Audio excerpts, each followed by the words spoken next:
Paul was brokenhearted for the things that break the heart of God. And when God breaks your heart, 3 things will happen in your life just like they happened to the Apostle Paul. And this is my prayer for every one of us in our church. And when we would be courageous enough to pray this dangerous prayer, these things would happen. Number 1, when God breaks your heart, you get a burden for people. When God breaks your heart, you get a burden for people. A burden for people is what causes you to get up early on a Sunday morning and serve at church so that others who are lost have a place to come and hear about Jesus. A burden for people will cause you to serve at a bike blessing or a trunk or treat or an egg search or any other opportunity your church has to serve. A burden for people will cause you to go the extra mile for someone who needs Jesus, even if they drive you nuts and they're annoying. Paul said he would be cut off from Christ if that would mean his own people would come to salvation.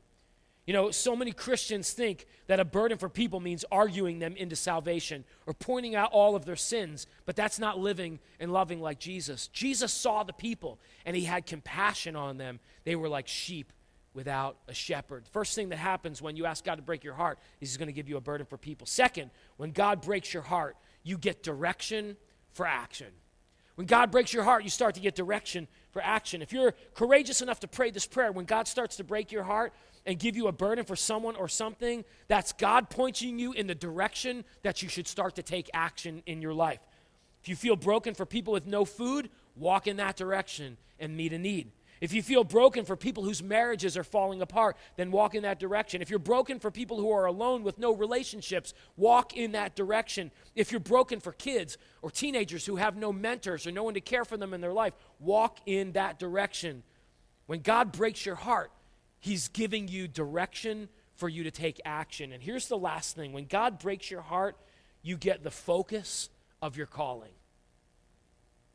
See, I think that all too often we spend all of our time asking God what he wants us to be doing with our lives and just sitting around waiting for some supernatural voice to drop in from heaven and tell us what to do.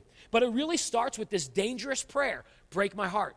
If you want to know what God's calling is for your life, if you're not sure what you should be doing or how you should be serving him, stop praying for him to tell you what to do and just start praying this dangerous prayer, God, break my heart.